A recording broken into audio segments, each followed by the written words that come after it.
चला आजच्या चर्चेला सुरुवात करूया. आज आपण मानवाच्या सर्वात मूलभूत कौशल्याची गोष्ट करणार आहोत.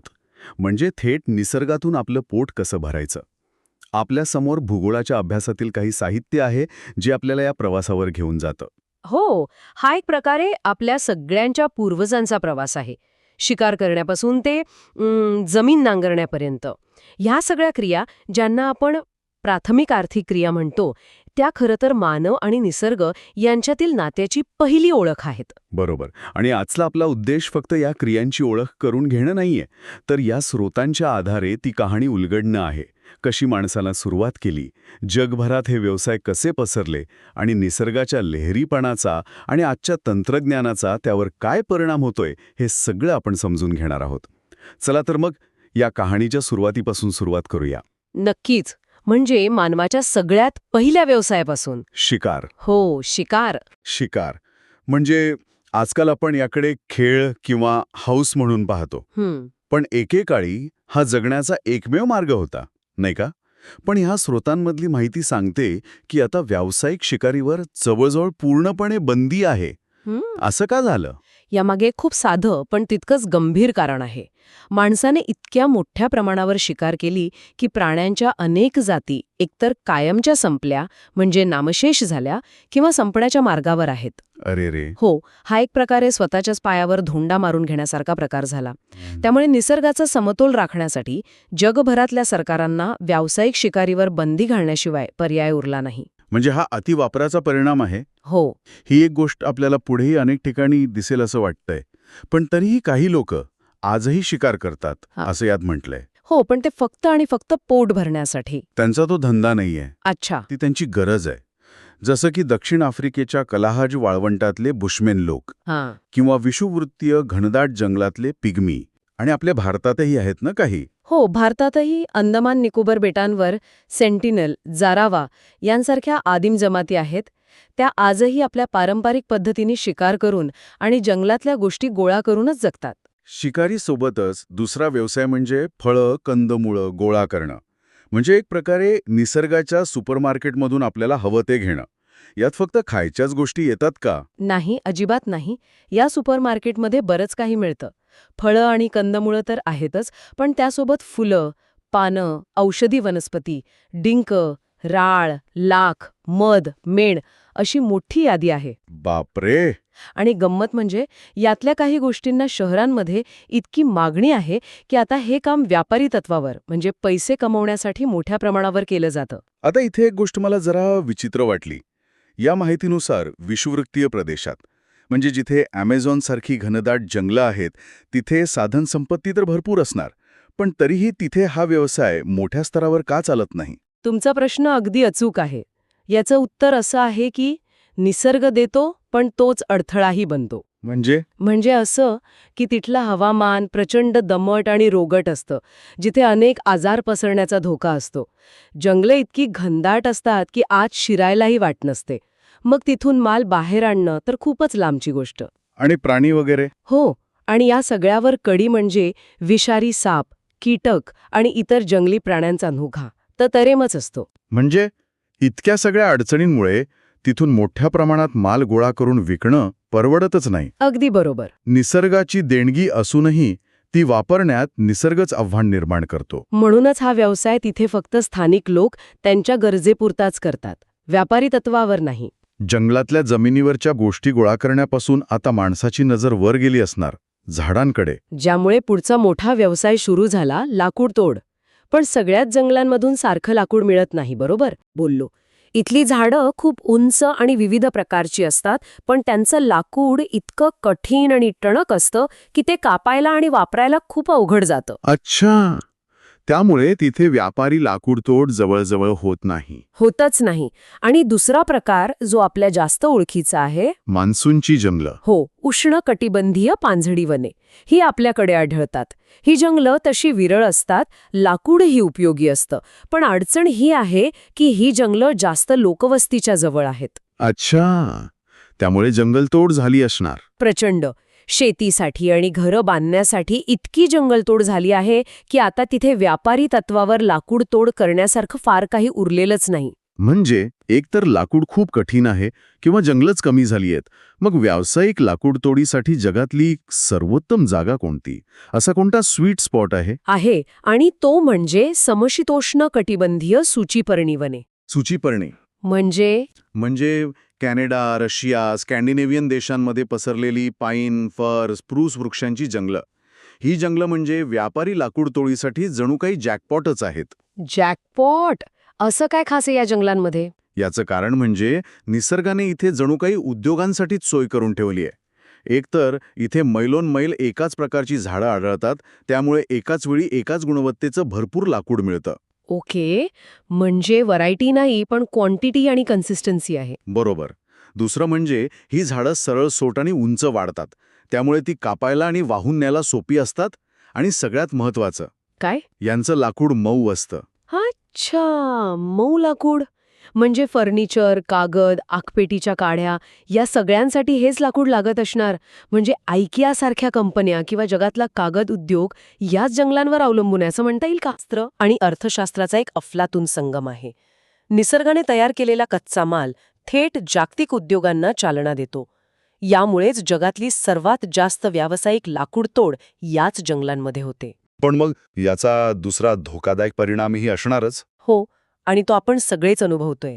या प्रचंड लाकूड तोडीमुळे जगातली जंगलं धोकादायक वेगाने कमी होत आहेत. आणि त्याचे परिणाम म्हणजे हवामान बदल, पूर, दुष्काळ, पुन्हा तीच गोष्ट. हो, अतिवापर.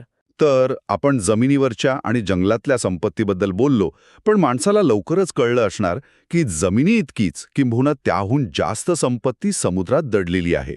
आणि इथूनच सुरुवात होते मासेमारीची. बरोबर. विशेषतः ज्या देशांना लांबचा लांब समुद्रकिनारा लाभला आहे, त्यांच्यासाठी तर मासेमारी हा एक मुख्य आधार आहे. मासेमारीसाठी समुद्रातल्या सर्वोत्तम जागा कोणत्या? याबद्दल या स्रोतांमध्ये खूप रंजक माहिती आहे. त्यातला एक मुद्दा आहे भूखंड मंच. हा काय प्रकार आहे? भूखंड मंच म्हणजे समुद्राचा किनाऱ्यालगतचा उथळ भाग.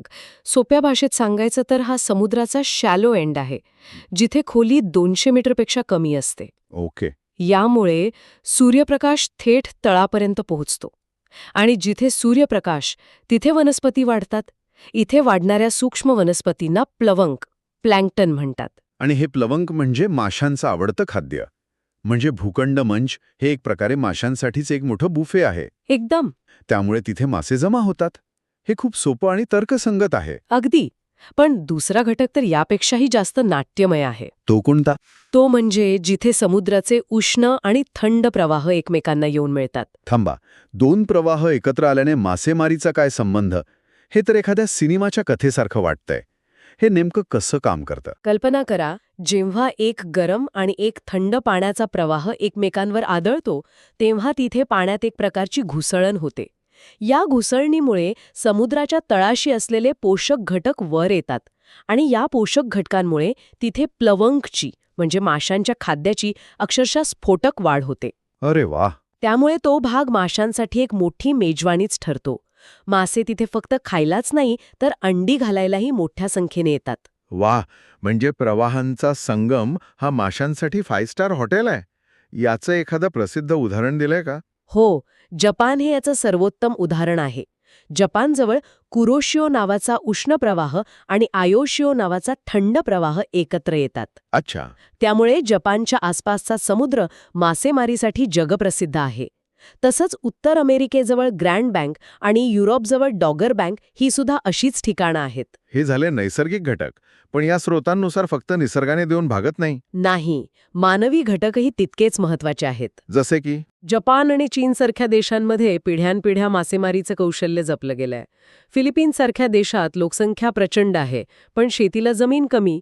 त्यामुळे तिथले लोक समुद्रावरच जास्त अवलंबून आहेत. आणि या सगळ्याला तंत्रज्ञानाची जोड मिळाली असणार. नक्कीच. आधुनिक तंत्रज्ञान म्हणजे मोठ्या बोटी, मासे खराब होऊ नयेत म्हणून शीतगृह आणि मासे कुठे आहेत हे शोधणारी सोनार यंत्रणा.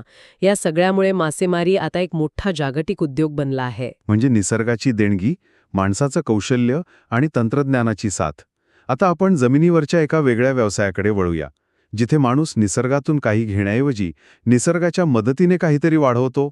पशुपालन. पशुपालन हा व्यवसाय जगात सगळीकडे सारख्या प्रमाणात विकसित झालेला नाही.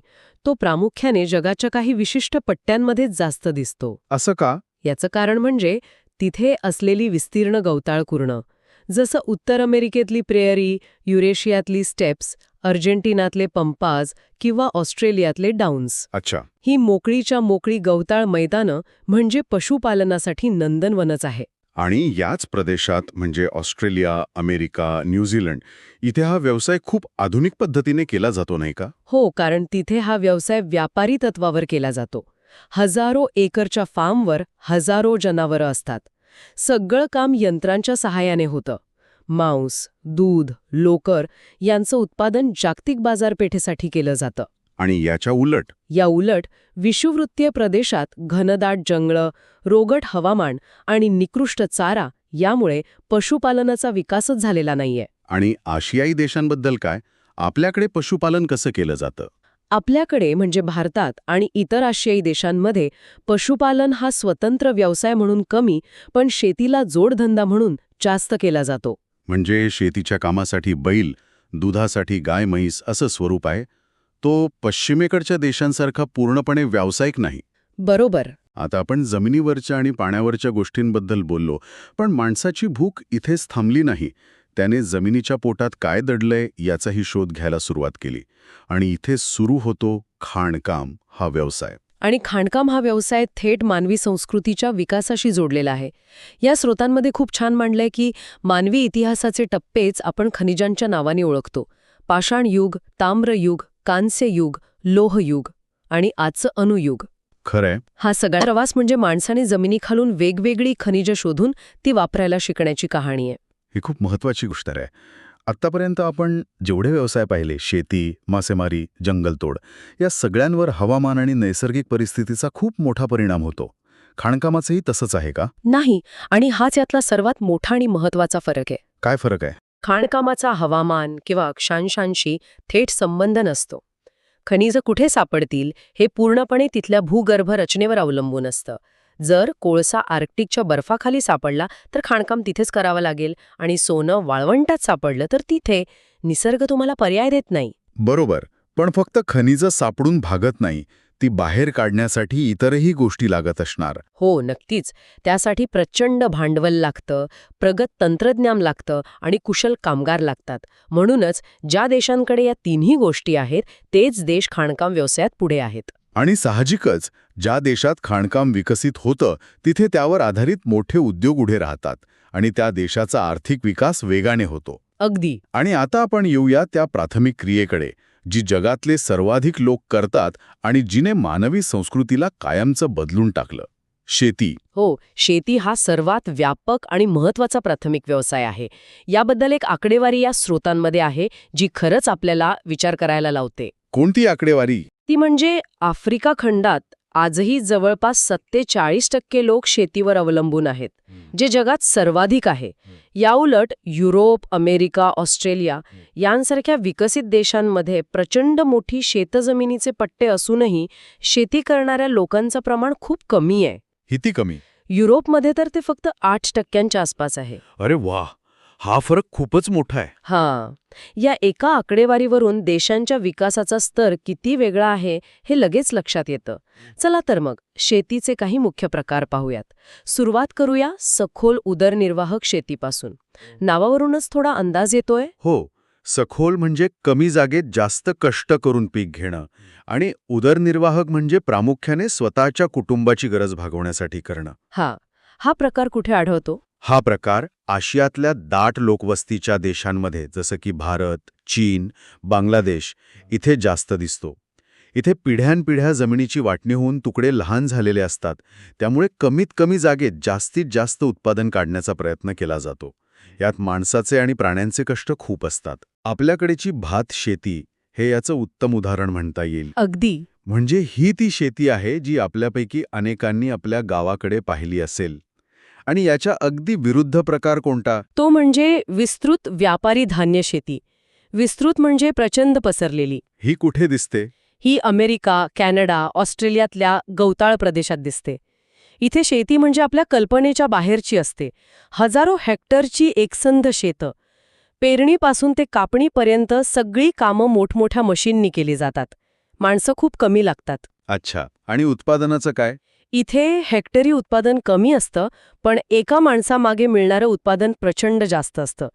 गहू आणि मका ही इथली मुख्य पिकं. म्हणजे एका बाजूला कुटुंबासाठी राबणारा शेतकरी आणि दुसऱ्या बाजूला मशीन चालवणारा व्यावसायिक. आता तिसरा प्रकार आहे मळ्याची शेती. हे नाव ऐकताच डोळ्यासमोर चहाचे किंवा कॉफीचे मळे येतात. बरोबर. हा पूर्णपणे भांडवलावर चालणारा शेती प्रकार आहे. यात ब्रिटिशांसारख्या युरोपीय लोकांनी उष्णकटिबंधातल्या देशांमध्ये मोठ्या जमिनीत येऊन एकाच पिकाची लागवड सुरू केली. चहा, कॉफी. हो, चहा, कॉफी, रबर, कोको, मसाल्याचे पदार्थ ही सगळी मळ्याच्या शेतीचीच उत्पादनं आहेत. एकदा लागवड केली की अनेक वर्ष उत्पादन मिळतं, पण त्यासाठी मोठी गुंतवणूक आणि व्यवस्थापन लागतं. आणि शेवटचा पण आजच्या काळात खूप महत्वाचा प्रकार म्हणजे मंडई शेती. याला ट्रक फार्मिंग असंही म्हणतात. हे नाव मजेशीर आहे. हो, कारण यात तयार होणारा माल म्हणजे भाजीपाला, फळं, फुलं रोजच्या रोज ट्रकमध्ये भरून जवळच्या मोठ्या शहरांच्या बाजारपेठेत म्हणजेच मंडीत पाठवला जातो. अच्छा, म्हणून ट्रक फार्मिंग. हो, ही शेती शहरांच्या गरजा पूर्ण करण्यासाठीच विकसित झाली आहे. मुंबई, पुणे, दिल्लीसारख्या मोठ्या शहरांना रोज लागणारा ताजा भाजीपाला, दूध, अंडी याच शेतीमधून येतात.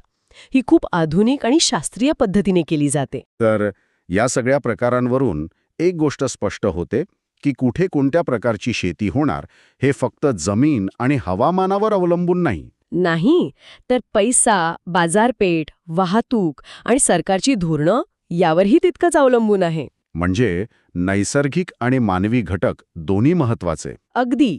हे दोन्ही घटक मिळूनच कोणत्याही प्रदेशाचं शेतीचं चित्र ठरवतात. तर आज आपण पाहिलं की प्राथमिक आर्थिक क्रिया मानवी जीवनाचा आणि अर्थव्यवस्थेचा पाया कशा आहेत. थेट निसर्गावर अवलंबून असलेल्या या क्रिया शिकारीसारख्या प्राचीन स्वरूपापासून ते आजच्या आधुनिक तंत्रज्ञानावर चालणाऱ्या शेतीपर्यंत कशा बदलत गेल्या, हा प्रवास खरंच खूप थक्क करणारा आहे. हो, आणि या संपूर्ण प्रवासात एक गोष्ट सातत्याने दिसते. माणूस एका बाजूला निसर्गावर अवलंबून आहे, पण दुसऱ्या बाजूला तो आपल्या बुद्धीने आणि तंत्रज्ञानाने निसर्गावर नियंत्रण मिळवण्याचा किंवा त्याला आपल्या सोयीनुसार बदलण्याचा प्रयत्न करत आहे. आजची ही सखोल चर्चा संपवताना ऐकणाऱ्यांसाठी एक विचार सोडून जाऊया. या स्रोतांमध्ये पॉलीहाऊस आणि ग्रीन हाऊस सारख्या तंत्रज्ञानाचा उल्लेख आहे, जिथे बंदिस्त आणि नियंत्रित वातावरणात शेती केली जाते. एकीकडे जमिनीवर लोकसंख्येचा दाब वाढतोय आणि दुसरीकडे हवामान बदलामुळे पारंपरिक शेती अनिश्चित बनत चालली आहे. अशा परिस्थितीत भविष्यात अशा प्रकारची नियंत्रित वातावरणातील शेतीच प्राथमिक व्यवसायाचं मुख्य स्वरूप बनेल का? आणि जर तसं झालं तर निसर्गासोबतचं आपलं जे थेट खुलं नातं आहे ते कसं बदलेल?